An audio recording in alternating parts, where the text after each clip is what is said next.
dari mana? Surabaya. Siapa?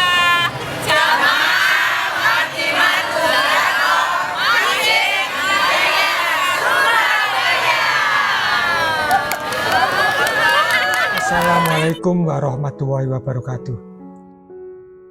Perjalanan ziarah aulia Jamaah Fatimahtus Zahra Masjid Hidayah Pakis Tirtosari Surabaya ke makam Kyai Haji Abdul Hamid Pasuruan merupakan perjalanan yang penuh kekhusyuan dan kesakralan. Kyai Haji Abdul Hamid Pasuruan atau yang lebih dikenal sebagai Mbah Hamid adalah seorang ulama besar yang dikenal dengan kesalehannya, keilmuan yang mendalam, dan keteladanan dalam menjalankan ajaran Islam. Beliau lahir pada tahun 1333 Hijriah atau tahun 1914 Masehi di Desa Sumbergirang, Kecamatan Lasem, Kabupaten Rembang, Jawa Tengah. Anak keempat dari 12 bersaudara yang terlahir dari seorang ibu bernama Raihanah binti Siddiq. Sedangkan ayahnya bernama Abdullah bin Umar, seorang tokoh Islam yang rajin dan taat beragama. Hamid kecil dididik dan dibimbing sendiri oleh ayahnya dalam belajar Al-Quran dan dasar hukum Islam. Pada usia 7 tahun, ia sudah hafal Nandom Balanggoh Jawahir Al-Maknum. Kemudian dalam usia 9 tahun, ia sudah mulai menghafalkan kitab gramatika bahasa dan sastra Arab Alfiyah Ibnu Malik yang juga dengan bimbingan langsung dari ayahnya. Sebagai seorang yang taat beragama, ayah maupun ibunya memang mengharapkan agar anaknya bisa menjadi orang yang berbudi luhur di kemudian hari. Kemudian pada usia 12 tahun, ia dipondokkan ke pesantren Kasingan Rembang. Pesantren ini diasuh oleh Kyai Haji Khalil bin Harun, yaitu mertua Kyai Haji Bisri Mustafa.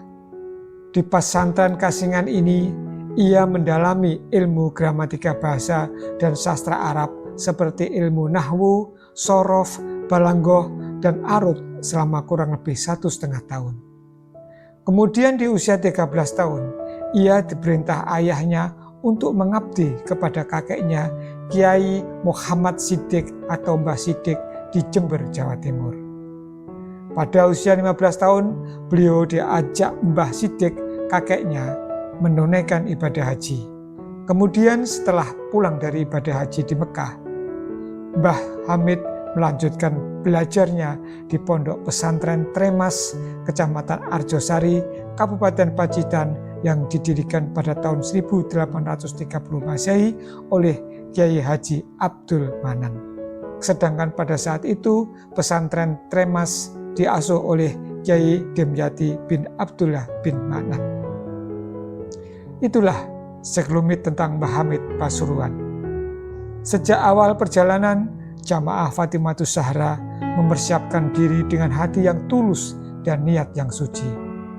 Perjalanan ini bukan sekedar perjalanan fisik, tetapi juga perjalanan spiritual yang mendekatkan mereka kepada Allah Subhanahu wa Ta'ala. Setiap langkah diiringi dengan zikir dan sholawat, menghadirkan suasana yang tenang dan damai di hati para jamaah. Sesampainya di makam Mbah Hamid, jamaah disambut dengan aura kesucian dan ketenangan. Makam yang terletak di komplek makam sebelah barat Masjid Jami Al-Anwar Pasuruan ini selalu ramai dikunjungi oleh para peziarah. Di sini para jamaah Fatimahtus Zahra melaksanakan berbagai amalan seperti membaca Al-Quran, tahlil, dan doa bersama. Mereka memohon kepada Allah Subhanahu wa Ta'ala agar diberikan keberkahan umur, kemudahan dalam hidup, dan keselamatan dunia dan akhirat. Kesakralan ziarah ini terasa semakin mendalam ketika para jamaah merasakan kekhusyuan bacaan Al-Quran, tahlil, dan doa bersama. Ditambah lagi dengan kisah-kisah tentang keutamaan dan karomah beliau semasa hidupnya menjadi bahan renungan dan inspirasi bagi mereka untuk meningkatkan keimanan dan ketakwaan. Yang pada akhirnya dapat membuat Jamaah Fatimatus Zahra kembali ke Surabaya dengan membawa semangat baru untuk terus menjalankan ajaran Islam dengan penuh kesungguhan dan keikhlasan, sebagaimana yang telah dicontohkan oleh Mbah Hamid. Ziarah ini menjadi momen yang tidak hanya memperkuat ikatan spiritual dengan para aulia, tetapi juga mempererat ukhuwah Islamiyah di antara para jamaah. Wassalamualaikum warahmatullahi wabarakatuh.